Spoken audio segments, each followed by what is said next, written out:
הפספוס הפוליטי הגדול ביותר שהיה אולי במדינת ישראל. דניאל אופיר, אתה ראית את הספר, גם עיינת בו, יגאל אלון, ביוגרפיה פוליטית, 1949-1980,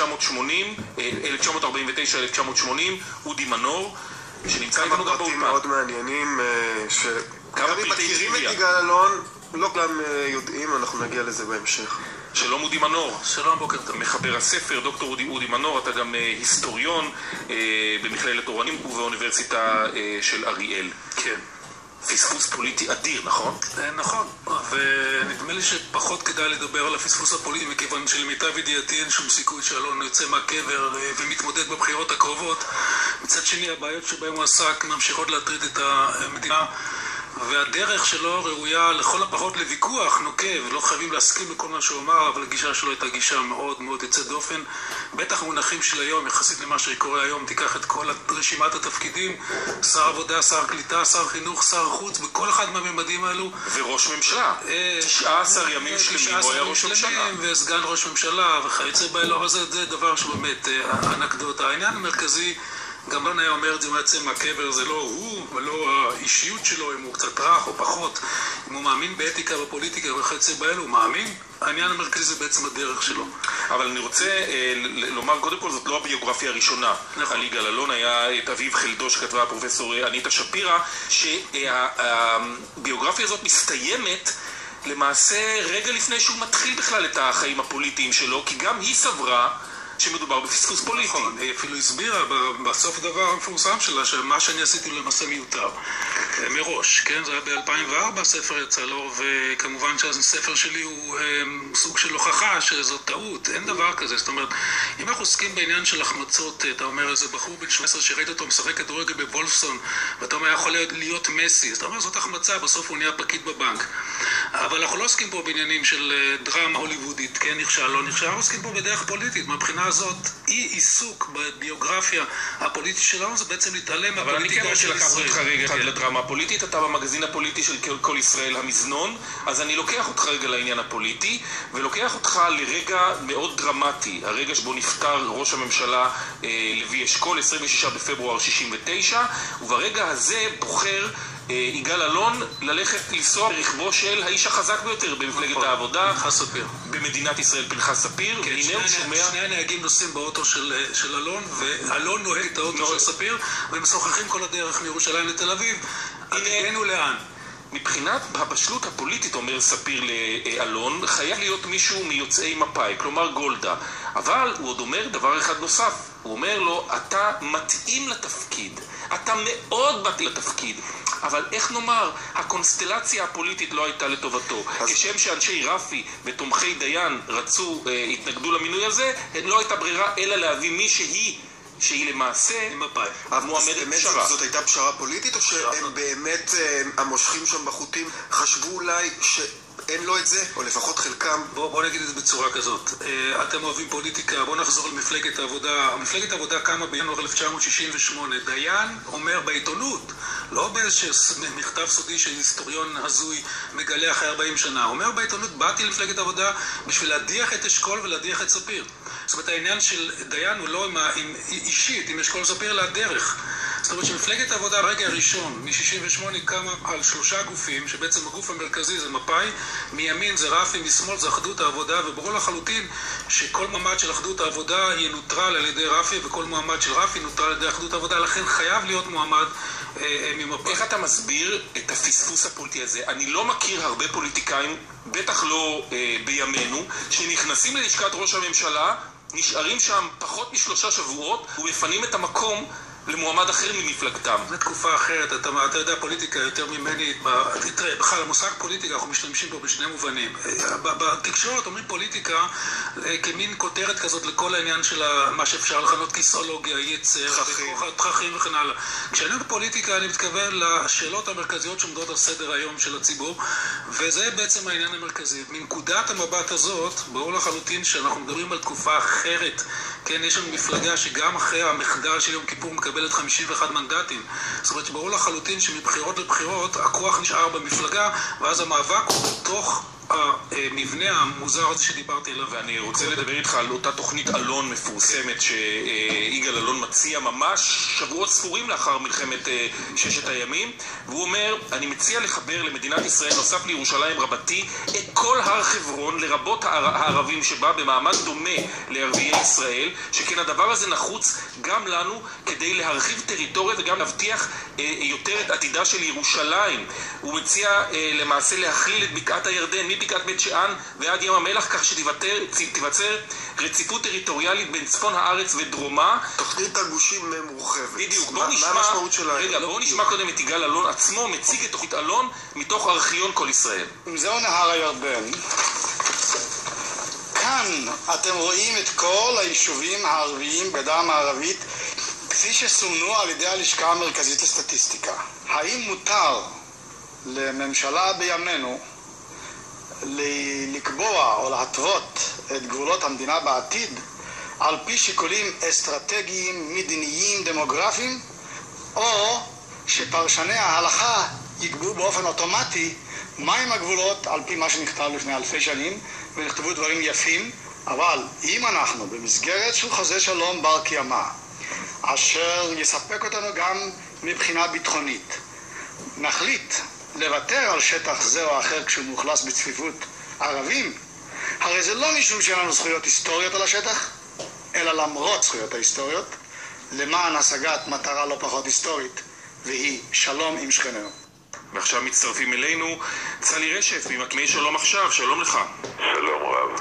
וגם דניאלה וייס מראשי גוש אמונים ולשעבר ראש מועצת קדומים, שלום לך. שלום שלום, והיום יושב ראש תנועת נחלה להתיישבות. אז תגידי, גוש אמונים. אז בעצם מי שהגה את חלום ההתיישבות ביהודה ושומרון הוא הוגה תוכנית אלון שמדבר על הקמת מדינה ערבית, אבל בעצם יוצר את הגושים כבר אז? ראשית, אם את יכול להגביר טיפה את הכל? אנחנו נגביר מיד. אז איך את מתייחסת לדרכו של אלון? פספסנו אותו? אולי היינו צריכים לממש את תוכנית אלון ועכשיו אנחנו נמצאים באיזשהם פתרונות דחק אחרים?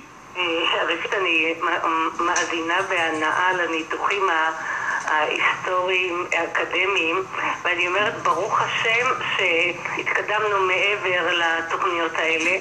היום לדבר על גושים, בין אם זה גושים סגנון יגאל אלון, בין אם זה גושים שמדובר היום, מה שאהרון דיבר, מה שמדברים פה ושם, כל הדברים האלה הפכו להיות לא ריאליים. היום ברוך השם מעבר לקו הירוק, אני קוראת לקו הירוק קווי אובמה, מכיוון שהוא ייחד בין גבעת התחמושת ואחרונת הגבעות ביצהר, הכל נחשב בעיניו שטח כבוש, וברוך השם באזור הזה חיים היום 750,000 יהודים. באזור הזה היום יש למעלה מ-250. אבל אולי התוכנית הוא הגה, אולי תוכנית אלון... אז אפשר להמשיך לקיים דיון אקדמי, וזה שזה בפורים, זה הופך את זה ככה ממחיש עוד יותר עד כמה ונהפוך הוא. מתוכנית של להיפרד מחלקים מארץ ישראל, ושמעתי גם את הציטטה המפורטת מיגאל אלון, שמול הערך של ארץ ישראל השלמה יש ערך לא פחות חשוב, שלום, אבל השלום ייתכן רק אם ישראל יהיה בארץ ישראל. כן, לחזק את האחיזה בחלקים מסוימים גם. צלי רשף, בעצם מה שאמר יגאל אלון, זה קצת יש בו איזה מין מונחים של סתירה. הוא באמת אולי היווה את אותו גוש שנקרא היום מפלגת מרכז, שמצד אחד רוצה אחיזה בגושי ההתנחלויות, מצד שני, או מייצרת אותם בכלל, כי הוא דיבר על זה עוד קודם, ומצד שני מדברת על היפרדות של שני העמים. מיד אלייך אני חוזר, דניאלה. אני רוצה רגע לשמוע את עמדתו של אחד ממקימי שלום עכשיו באותם הימים, אמצע שנות ה-70, תחילת שנות ה-80. יגאל אלון ללא ספק לא היה חבר בשלום עכשיו, אבל אם אנחנו בוחנים אותו על הרצף בין שלום עכשיו לגוש אמונים, הוא ללא ספק הרבה יותר קרוב אלינו, במובן שהוא הסכים עם עקרונות היסוד שלנו שאומרים שהמשך השליטה על עם אחר לא יאפשר למדינת ישראל להתקיים בשלום וביטחון. וכזכור, יגאל אלון היה ביטחוניסט משחר נעוריו, הוא עסק בתחומי הביטחון הידע הרב שהיה לו בתחומי ביטחון, הוא שהוביל אותו לתוכנית אלון, שהייתה תוכנית פשרנית מאוד במונחים שלו. היא אולי הייתה לא ריאלית מפני שהיא חשבה שניתן לספח חלקים שבדיעבד ברור שבהסכם עם הפלסטינים או אפילו עם הירדנים לא ניתן לעשות את זה. אבל ההשקפה שלו נבעה מתוך הבנה שאנחנו חיים במזרח התיכון, שאנחנו צריכים להגיע להסכמה עם הפלסטינים ועם המדינות הערביות השכנות לנו. הוא חיפש נוסחה, ואני מזכיר שבועיים אחרי הניצחון הגדול במלחמת ששת הימים הוא יצא עם התוכנית הזאת שאמרה ש80% מהשטח צריך לחזור לידיים ערביות כדי להגיע להסדר. לכן, למרות שאני לא כל מה שיגאל אלון עשה והאמין בו, אני מתפעל ממנו. בעיקר אני חושב שהייתה לו סטייה חמורה בעניין של חברון וקריית ארבע. הוא עשה שם הוא שם דיבר בצורה מפורשת על הצורך לספח את האזורים האלה. נתנו לי שנייה פה בעניין הזה לעשות פה שזו חידוד. דבר אחד זה הר חברון, הרי הוא חבר ותיק של אנשי גוש עציון, הם חזרו כבר מ-48, הוא בקשר איתם, וכשהם עולים על הקרקע הוא דוחף, הוא יוזם, זה דבר אחד. רגע, זה דבר אחד, צריך להבדיל, אנשים פה מתבלבלים, מאז 94, היום פורים, צריך להגיד את השם מפורש, מאז ברוך גולדשטיין, אנשים אומרים קריית ארבע ומזדעזעים. את קריית ארבע צריך להסתכל מנקודת מבט של תוכנית אלון, אני עכשיו פה מייצג. הוא כמעט היה הוגה של הקמת קריית ארבע, הוא קרא לזה קריית חברון, יש לומר. נכון, והוא דיבר על זה עוד לפני שהיא קמה, רק צריך להבין, שהוא מסתכל על נקודת מבט מזרחית, את קריית ארבע הוא רואה כחלק מהרצף טריטוריאלי שמחבר את מדבר יהודה לדרום הארץ. כן, זאת אומרת, תוכנית אלון מדברת על אינטרסים ביטחוניים, אבל גם מפורש. גם עובדה שחברון נמצאת שם. אני רגע את דברה. דיבר גם על ערכים. לא, ערכים כבר, על ערכים סיכמנו, על ערכים הסכמנו, על ערכים לא היה לו שום ויכוח, על ארץ ישראל השלמה, יש לו גישה של ארץ ישראל השלמה, זאת לא השאלה, זה מובן מאליו, הוא מדבר זכויות היסטוריות, הכל נכון. במקביל, מה שצה"ל אומר נכון, הבן אדם מבין שאם אין פשרה עם הערבים, זה היסוד של ביטחון המדינה, זה שלום, איך חותרים לשלום? מי שעמד מולו זה משה דיין, שבעצם רצה לתקוע התיישבות בכל פינה בתוך ריכוזים של אוכלוסייה ערבית, וזה הבדל מאוד מאוד גדול. עכשיו, קריית ארבע שנתפסת כביכול כסתירה, היא לא סתירה אם מסתכלים עליה גיאוגרפית מהצד הנכון.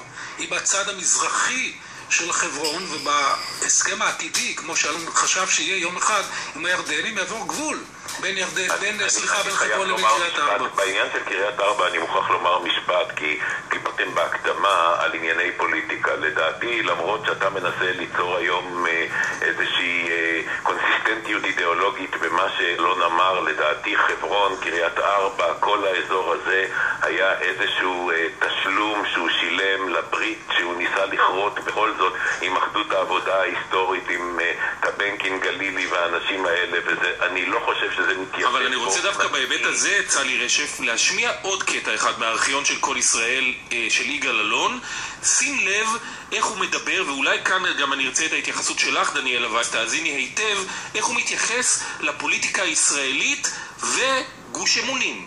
חוששני כי מדיניות החוץ של ישראל עברה לאחרונה לידי גוש אמונים. גוש אמונים מכתיב את תפיסתו למפלגה הדתית הלאומית. המפלגה הדתית הלאומית מחזיקה בלשון המאזניים של הקואליציה, והיא מתחברת או עם גורמים פוליטיים הסבורים כמו המפד"ל או כמו גוש אמונים בענייני ההתנחלות הבלתי סלקטיבית והבלתי אחראית, כאשר מולם עומדים כמה שרים המדברים בכפל לשון. מצד אחד נואמים על זכותנו ההיסטורית ועל הצורך להקים יישובים, אחר כך מצביעים נגד ושוב מתקנים את הצבעתם. הציבור מתבלבל. דניאלה וייס, מה השתנה? זה הקלטה מהיום? סיכום שבוע. באמת, ממש, לא חשבתי שאני כל כך אהנה מהתוכנית הזאת. זה כזה כיף לשמוע איך כל הדיונים האלה, באמת זה הפך להיות אקדמי, כיוון שהמציאות, ברוך השם, שינתה את כל התיאוריות האלה. אני חושבת היום יש לי 5 נכדים שלומדים באוניברסיטת אריאל. הם 5 מתוך 15,000. פעם השמאלנים חשבו שאריאל זה על הקו הירוק, בגוש כזה קטן. מסתבר שזה העיר הכי בעומק השטח, יותר מקדומים בה אני יושבת ואשר נולדה לפני 40 שנה, ויותר מכל היישובים האלה שנחשבים הקיצוניים. עכשיו תמשיכו, לא אתם דווקא, ימשיך מי שרוצה להמשיך לתת ציטטות ולהביא כל מיני תיאוריות על חלוקת ארץ ישראל. ארץ ישראל בין הירדן לים התיכון לא יכולה להתחלק כבר. כשמאות אלפי יהודים ומאות ערים ויישובים וכל כך הרבה חקלאות ותעשייה נמצאים בשטח. לי אישית דור 5 כבר יש כאן באזור. אז אולי צודקת דניאלה וייס. אנחנו נמצאים בפאתי שכם. ואריאל עוד יותר בעומק השטח. שאלה מאוד פשוטה, דניאלה. שאלה מאוד פשוטה. הרי 2 מיליון או 1.5 מיליון, איזה מספר שאת רוצה לתת של פלסטינים שנמצאים ביהודה ושומרון, הם אמורים להיות אזרחים של מדינת ישראל, כן או לא? זאת השאלה. לאלון הייתה תשובה מאוד ברורה. ושאלה, מה התשובה שלך?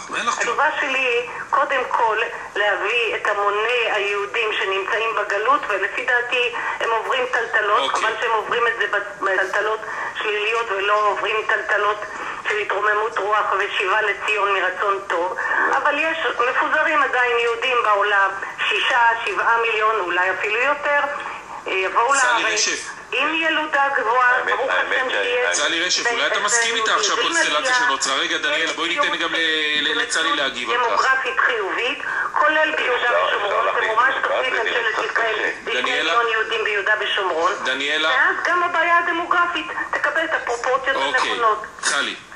האמת שאני חשבתי שאנחנו מדברים על יגאל אלון, ונדמה לי שהדברים של דניאלה וייס אומרים באופן ברור מאוד שגם יגאל אלון הוא אויב אידיאולוגי חד משמעי של גוש אמונים, תנועת ההתיישבות.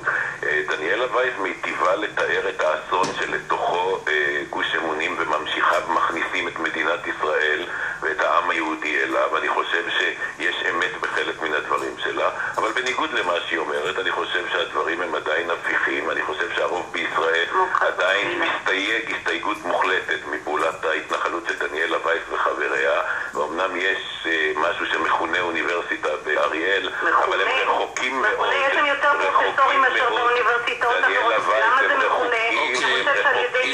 תתני לצלי רשף לסיים. להשפיע על הציבור. מצפה מהמראיין להעמיד אותו במקומו. כן. לכן המאבק האידיאולוגי הזה דניאלה, אנחנו קרובים לסיום. הרוב במדינת ישראל שהוא שוחר שלום, הוא שוחר דו-קיום, ומסתייג מהפעולות של דניאלה וייס וחבריה, לא אמר את מילתו האחרונה. המאבק הזה יימשך, והמורשת של יגאל אלון בעניין הזה היא ברורה והיא שונה באופן מובהק וחד משמעי ממה שדניאלה וייס מטיפה לנו. צלי רשף, איש שלום עכשיו בעבר וכנראה גם היום. ודניאלה וייס, תודה רבה לשניכם. ועכשיו 11:31, עוד מעט מילה מסכמת